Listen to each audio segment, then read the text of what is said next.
Some of you might recall a bit of, let's say, discussion I got into last year with a very nice woman that I talked to before on another video. And she was taking issue with the fact that I was not exactly denouncing Scientology as a cult. Uh, Ultimately, I don't think the discussion really went all that well. I think we were talking past each other. I think she's a very nice person, but I don't think we were connecting on what we meant.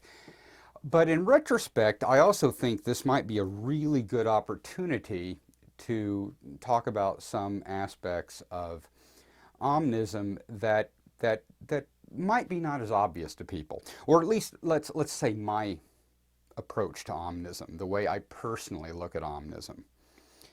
And this brings up a couple of issues. Number one, I know that a lot of people who are omnist or who are attracted, shall we say, to the omnist precept are people who kind of look at it as this kumbaya idea. Oh, we love all religions, this religion's wonderful and that religion's wonderful. We love all religions, but we don't like the evil ones. Um, well, for me, that's not omnism. Now, I'm not saying that for someone else that's not omnism, but for me personally, omnism isn't quite that, I hate to say superficial, but it does feel a bit superficial to me, at least in certain respects.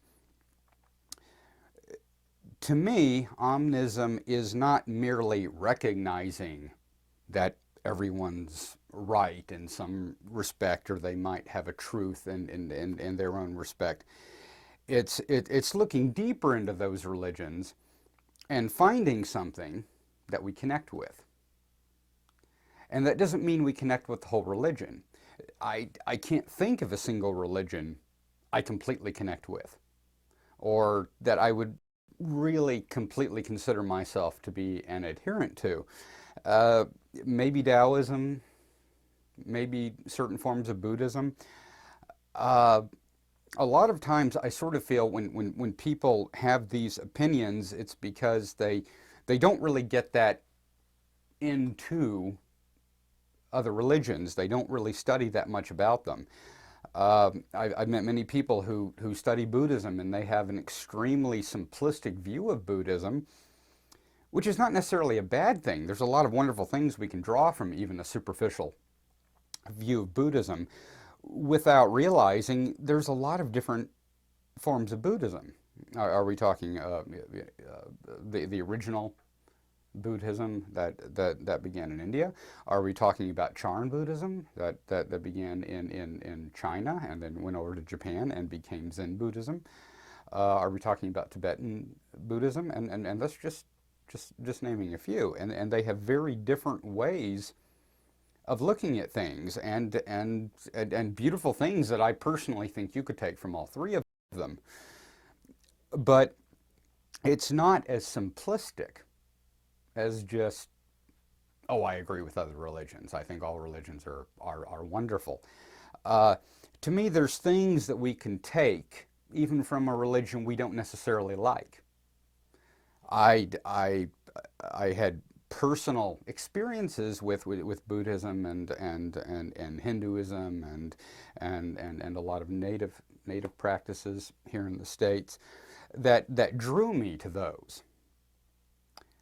But even then, even when I was drawn to a belief system, I found myself doing much the same as I did with Christianity or any other religion I encountered.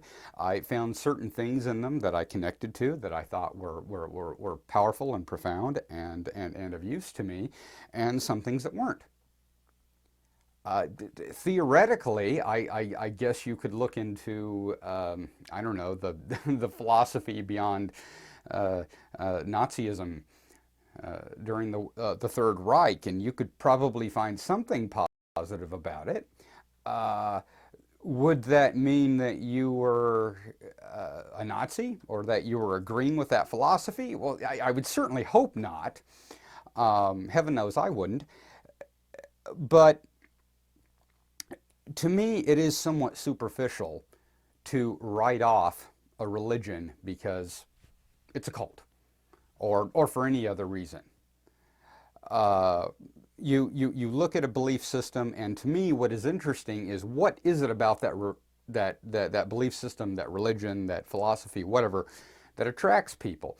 Because very often, as I said in that video about Scientology, we do not tend to be attracted by negative things. Now, we could be attracted by things that turn negative or wind up being negative. But generally speaking, what we're attracted to, for instance, with Scientology, is, that religion does have a lot of wonderful things about it. Again, the fact that it promotes a lot of self-improvement, purging of all negative things from the body, drugs and alcohol and all sorts of things, which could obviously be taken to a ridiculous extent, and I'm sure often are. But the point is, those aren't necessarily negative things in and of themselves. And we don't need to look at something as completely negative or completely positive. In fact, I don't think it's ever a good idea to simply look at a religion or look at a system of whatever kind and say, that's positive, that's negative. Oh, this is wonderful, this is great. Oh, this is terrible, this is awful. Because if you do that, you're missing the big picture. And that was definitely my position in that conversation, even though I don't think she was understanding what I was trying to say. But I think it is just as dangerous to blindly consider a belief system negative as it is to blindly consider a system positive. I know that people look, for instance, at Scientology, because that seems to be the one a lot of people react to, and they say, well, they kidnap people and they drag them off to these compounds and they do this and they do that. And that may be true. I don't know. I have not personally encountered that. I've heard some very negative things about areas of Scientology, certain very negative things they have done. But something that I feel everyone needs to keep in mind when they encounter any kind of belief system. And by the way, this is why I personally do not consider Scientology to be a cult. And I'll explain this a little further. To me, and keep in mind, cult covers a wide range. Cult could simply mean you have a modern prophet. Cult could mean that you that a leader has just undue influence over a small group of people. Usually, for me, I do think of it in terms of having influence over a small group of people. For instance, people who live in a single compound with a single leader who seems to have undue influence, whether he's a prophet or not, he's able to push people in a direction which could easily be negative. I'm not saying it always is. I'm sure there are some very nice, sweet cults out there that have never done anything wrong, and we only hear about the bad ones. But the point is that that potential is there. When you encounter a religion like Scientology, where there are people all over the world who believe in this, something you need to keep in mind is that what happens at the top may have absolutely nothing to do with people who just believe in it, especially people in other countries or people in other cities or people who believe in that religion sort of partially. Maybe they don't adhere to every aspect of Scientology, but they adhere to the aspects that they like. And if you said to them, well, have you ever been involved in a kidnapping? And they'd look at you and laugh and go, well, no, of course not. I mean, I've heard some of that stuff happens, at the top with some of the people up there. Maybe they even completely disagree with it. And I have heard adherents uh, uh, to that particular religion saying, yeah, well, you know, we hate the people at the top. We don't like the people who are running it. We think this is a good system, but we don't agree with the way it's being run. Uh, Another common thing people will talk about with Scientology is that if anyone says something horrible about Scientology, they could get sued. Everybody is supposed to sue them and just sort of run them into bankruptcy by suing them. I don't know how true that is. I've never had that happen. Uh, but the point is, even if that is true, even if that is done at some level by certain people, it doesn't mean that every adherent to that religion agrees with it, or maybe doesn't even believe in it. Maybe feels it's propaganda, and that people are trying to destroy the religion with falsehoods. Uh, the irony is that if you even look at it at anything like Christianity, for instance, are there horrible aspects to Christianity? Yes, there are. Christians have done some horrible things in the past. Um, uh, my God, just think about the child molestation, which has occurred in the Catholic Church. Now, anyone who's Protestant will say, well, we're Protestant, we're not Catholic. Yeah, we're Christian, but we're not that kind of Christian. Well, you know, we would never do anything like that. Well, I'm sure, and there's plenty of Catholics who would say, yes, and we would never do anything like that.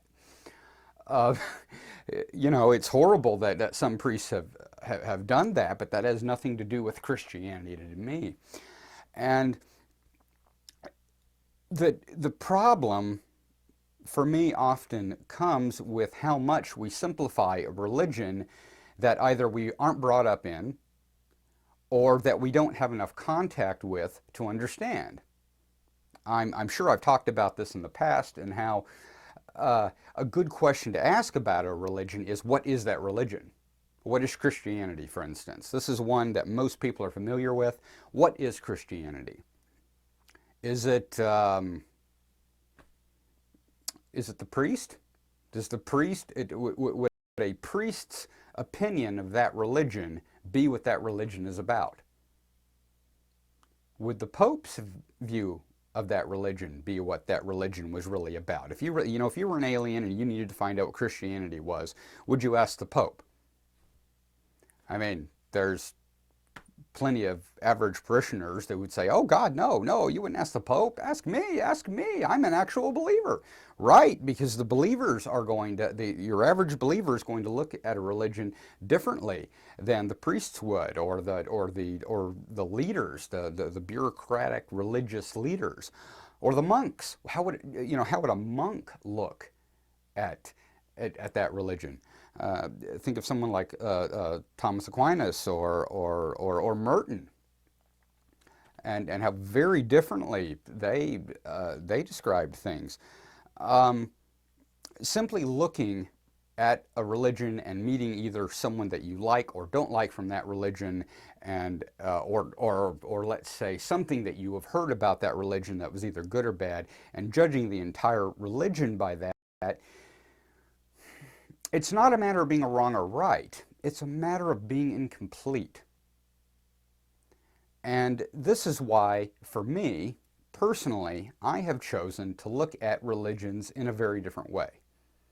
I look at them as what I can draw from them.